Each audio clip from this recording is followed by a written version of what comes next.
Bismillah ar-Rahman ar-Rahim. In the name of Almighty Allah, the entirely merciful and especially merciful. Dear viewers across the globe, I greet you with the greeting of peace. Assalamu alaikum wa rahmatullahi wa barakatuh. May peace be with you. Ameen, ameen. I'm reminding myself as well, that we are commanded to spread out this kind of greeting. Afshu salama baynakum. Spread out. Spread it as much as you can, this word, because if it may not work with some people today, maybe after an hour they reevaluate their situation and they find that they need to use this word as much as they can, because it's a very positive word. It's a very positive environment. It adds a lot to the environment that you work in or you are in. Whether you are at home, at school, at workplace, any place, it asks you to spread peace. And this spreading is not just a theoretical act. We want to implement it in our life. You cannot spread peace just by saying the word, at least sincerely. When you say it sincerely, the impact and the effect of it, you will find it and you will see it by your own naked eye, here and there. You will find people say that when I hear this piece from this person, I feel that there's something positive is happening around me, something that affected me. Why is this? Because of the degree of sincerity that the person uses while he or she is saying, peace be with you. Because really, we want peace to spread everywhere. We want to enjoy the world that we are living in. This cannot be done without spreading peace. Therefore, you try to involve yourself. You try to be positively acting and cooperating in any project that spreads out peace, that works for peace. And it takes many forms and many names. Yet its goal is to spread out peace. Welcome to this program. Welcome to Treasures of Quran. Welcome to take as much as you can from these treasures, and you can take a lot. But we ask you, before you take, we want to ensure that you understand really much more than the words themselves. We need to dig deeper and deeper to get the best understanding of the verse. That means it needs some research and some study and some questions and so on and so forth. We need to explore to see the beauties and the goals and the treasures in these verses that we study here. And then after you master that, you try to share it with other people. And this is a sign that you love other humans. This is the sign that you and other humans are from the same extended big family of humans. Therefore, you want the best for them as you want the best for yourself. As our beloved Prophet Muhammad ﷺ said it bluntly, openly, no one amongst you is considered a believer unless he or she loves for the others the same thing that they love for themselves. If you want to show love to people, love for them the things that you love for yourself. If you love to have this kind of life, love the same life for them. If you love to have this kind of house, you want them to share the same kind of house. You wouldn't lose anything. You just say it right and have it in your heart. And if you can physically do that, that's why you share your money, you share your support, you share your help, you share your skills with others. Some people prefer all the time to take some material, some money for their work. Some others don't. Some others prefer to share what they have with others for free. In reality, it's not for free. They do it because they love to be rewarded by Almighty Allah. And this is a kind of smart people. This is a smart sign that shows us those people expect the reward from Almighty Allah in comparison with the reward or the benefit or the salary that you get from people. And you can see and you can imagine the difference between these two things. Some people, their thinking is high above the sky. And some people think only beneath and below their feet. Huge difference in the way that people think. They think differently. And therefore, the Prophet ﷺ encouraged us to do this for the sake of Allah subhanahu wa ta'ala. And this is a sign of Iman, a sign that you are a true and good believer. As I always mention, the Quran is the best compilation of the words of Allah subhanahu wa ta'ala. All of it, from cover to cover. From the first word to the last word of the Quran. All of it is a huge amount of treasures. Use them as much as you can. So here we're taking one verse because it's very essential in our life. A lot of us forget. A lot of us, when we live with other human beings and we see the language that they use on daily basis, on every minute basis, we are affected by this language to a certain degree. Not all of us, no. Some humans are unique. Some humans are different than others in the way they think and in the way they act. Look at this verse that reminds it. It's ayah number 216 in chapter number 2. Ayah 216, chapter number 2. I'm not even going to cover all of it. I wish at least you can go. If I don't, you can read the context so that you would really understand what it means exactly, or it meant exactly in this verse, although it has a universal meaning. And I'm focusing here on this universal meaning. This verse says in the last 5 or 6 words in this ayah, what does it say?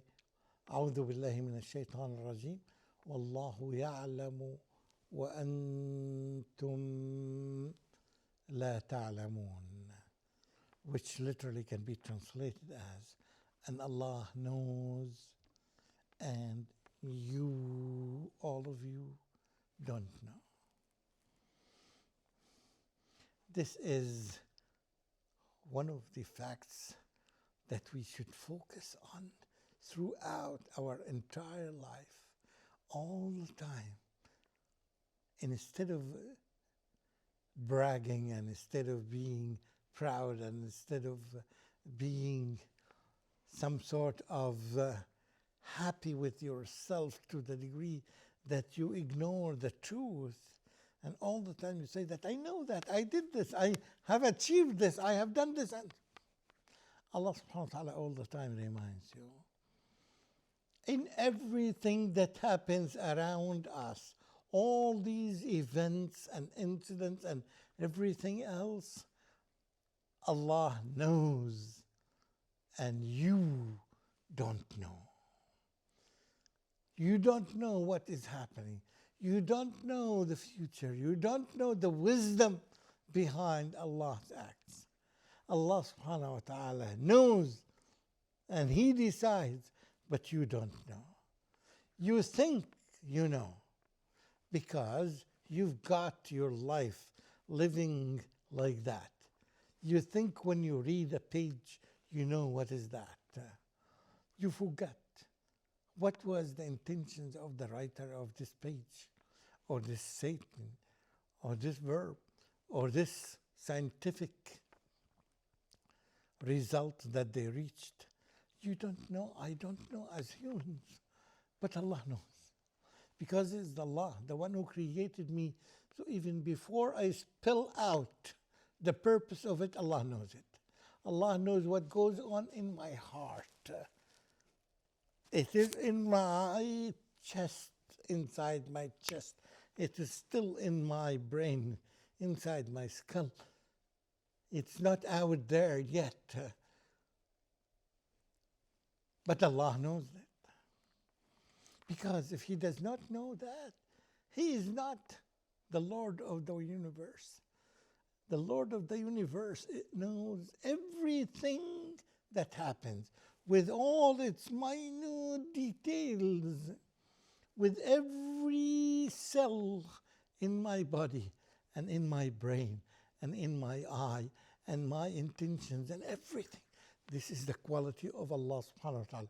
Wallahu ya'lamu wa antum la ta'lamun.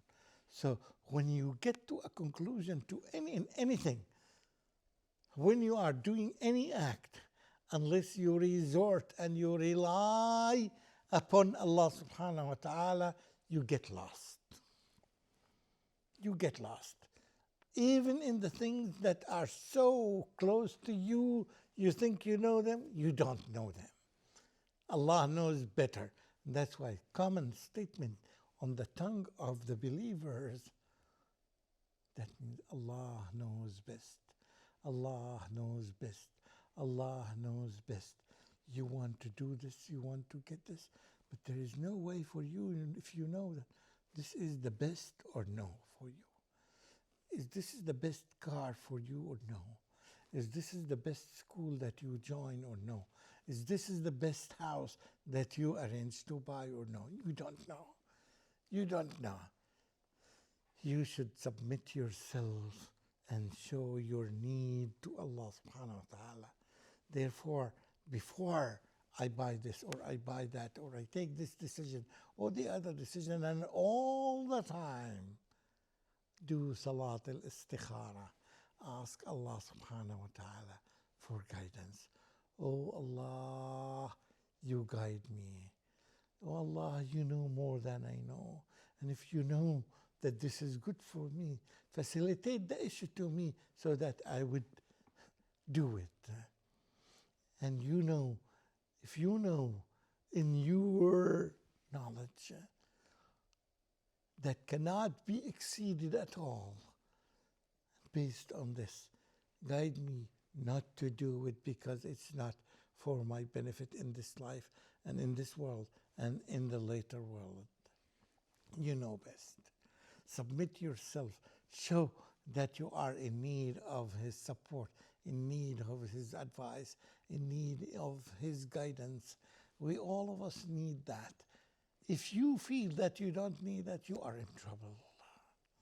If you can do the decisions by yourself without using this great God's way and path and guidance, you are at loss.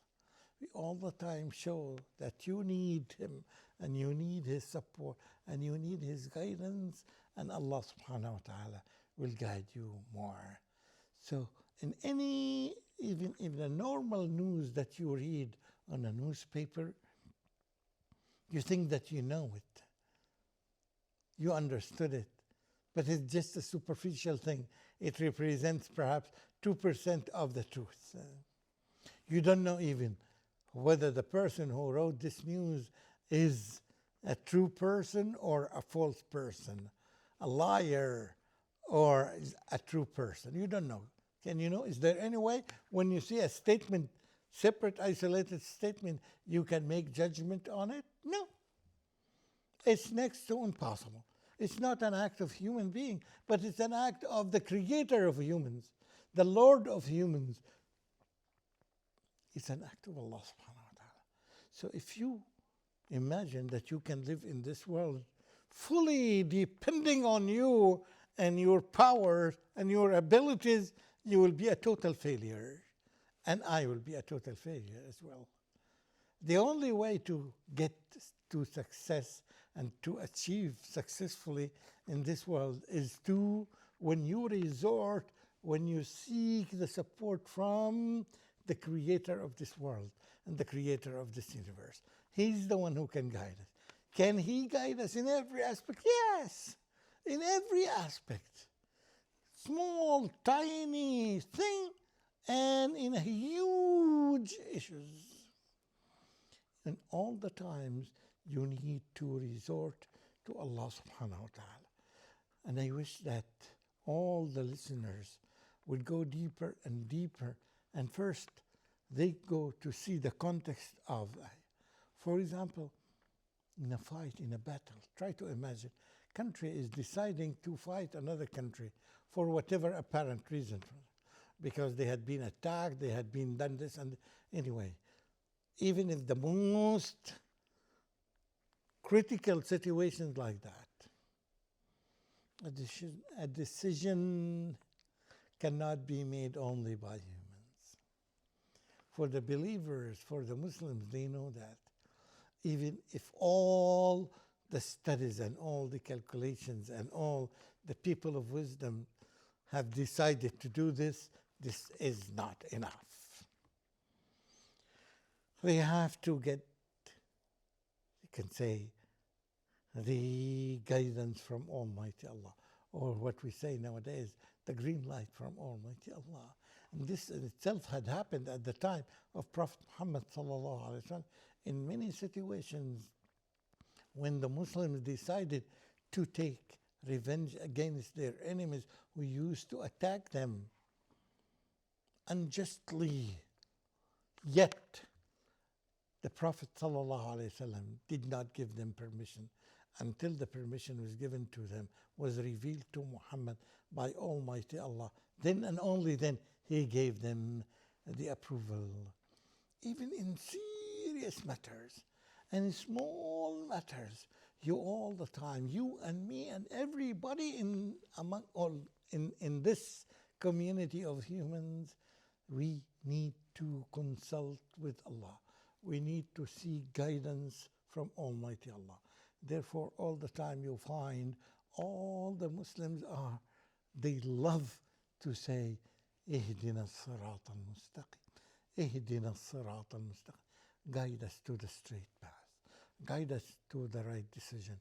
Guide us to make these good decisions, because you know and we don't know. Wallahu ya'lamu wa antum la ta'lamun. We do thank Allah subhanahu wa ta'ala from the bottom of our hearts for this guidance, for these lines, for these guidelines for all of us.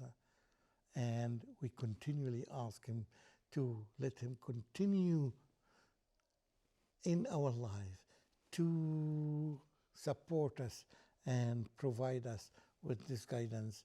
Ameen, Ameen. وآخر دعوانا أن الحمد لله رب العالمين والسلام عليكم ورحمة الله وبركاته.